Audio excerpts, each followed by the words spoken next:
안녕하세요. 동북교회 성도 여러분. 오늘은 알렉산더와 아리스토텔레스에 대해서 한번 배워보려고 합니다. 페르시아 제국을 정복하고 헬라 제국을 세웠던 알렉산더는 분명히 제국의 왕으로서의 잔인한 모습을 가지고 있었습니다. 그래도 한편으로 다른 왕들과 달랐던, 다른 제국들과 달랐던 모습은 뭐냐면 그리스의 사상과 문화를 진심으로 존중했던 철학적인 모습을 가지고 있었어요. 그래서 지난번에 이야기가 나왔던 알렉산드리아라고 하는 도시를 세웠는데 그 중에 이집트에 점령했을 때 세워진 알렉산드리아에는 세계에서 가장 큰 도서관이 있었습니다. 자, 지금까지 우리가 보았던 제국들은 항상 부수고 빼앗고 이런 거에 관심이 있었는데 알렉산더는 조금 다른 모습을 가지고 있었던 것이죠. 또 알렉산더는 정복 전쟁을 하는 중에도 밤마다 늘 독서를 했다라고 하는 기록이 있습니다. 책이라고 하는 것이 지금은 너무나도 쉽게 간편하게 가져갈 수 있고 또 인쇄술이 발달했기 때문에 책 찍어내는 게 너무나도 쉬운 시대이지만 당시의 기준으로 책이라고 하는 것은 부피가 크고 보관이 쉽지가 않습니다. 자, 전쟁통에 이 책을 가지고 간다라고 하는 것은 정말 쉽지 않은 일이죠. 자, 그렇다면 왜 알렉산더가 다른 제국의 왕들과 다르게 전쟁 중에 독서를 하고 도서관을 세우는 등의 다른 모습을 가지고 있었을까? 그러한 배경이 되는 이야기를 함께 보려고 하는데요. 이 알렉산더가 어렸을 때에 아리스토텔레스라고 하는 철학자의 영향을 많이 받았습니다. 그리스 문화에서는 유명한 선생들, 철학자들을 자기의 집에 가정교사로 채용하고 자기의 자녀들을 가르치는 방식이 가장 일반적인 교육의 방식이었습니다. 그래서 우리가 보는 신약 성경에 사도 바울의 이야기를 보게 되면 사도 바울이 어떠한 대가를 받지 않고 복음을 전하지 않습니까? 이게 문제가 되는 경우가 생기잖아요. 왜냐하면 어떠한 가르침이 있었으면 그에 맞는 대가를 받는 것이 너무나도 당연한 시대였어요. 그러다 보니까 사도 바울이 어떠한 가르침의 대가를 받지 않는 것에 대해서 대적자들이 공격하는 것이 무엇이냐면 사도 바울이 전한 복음은 아주 수준이 낮은 복음이다. 또 제대로 된 복음이 아니다라고 공격했죠. 왜냐하면 돈을 받지 않았으니까 그만큼 수준이 낮거나 제대로 된 것이 아니다라고 하는 주장을 펼쳤던 거예요. 또 그 당시의 문화가 그러했기 때문에 그러한 공격들이 먹혀 들어갔던 거죠. 자, 알렉산더가 당시에 유명했던 아리스토텔레스, 우리가 한 번쯤 들어봤던 철학자의 이름이죠. 이러한 사람을 선생으로 받아들일 수 있었던 것은 알렉산더의 아버지였던 필리포스 2세가 7명의 아내를 두었는데 그 중에 유일하게 아들을 낳았던 것이 알렉산더입니다.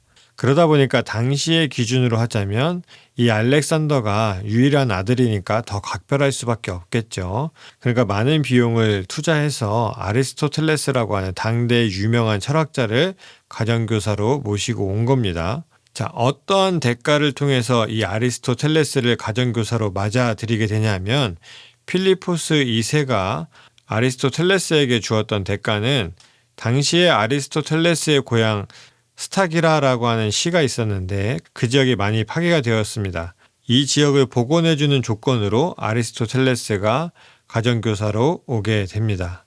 이 아리스토텔레스는 알렉산더에게 도덕, 교리 이런 것만 가르치는 게 아니라 당시에 아리스토텔레스의 입장에서 일반에게 공개하지 않았던 심오한 가르침도 알렉산더에게 주었다라고 알려져 있습니다.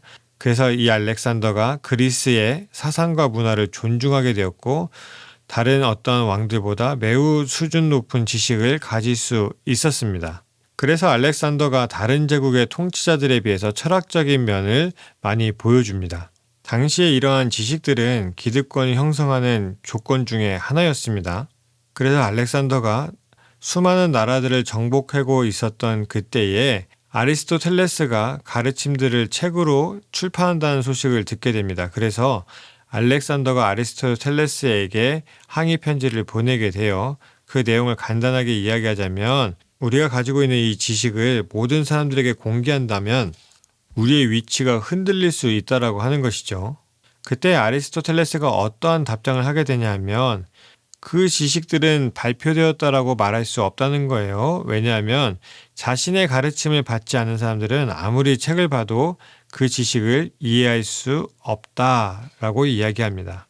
자, 여기서 중요한 부분이 뭐냐면 형이상학이라고 하는 학문입니다.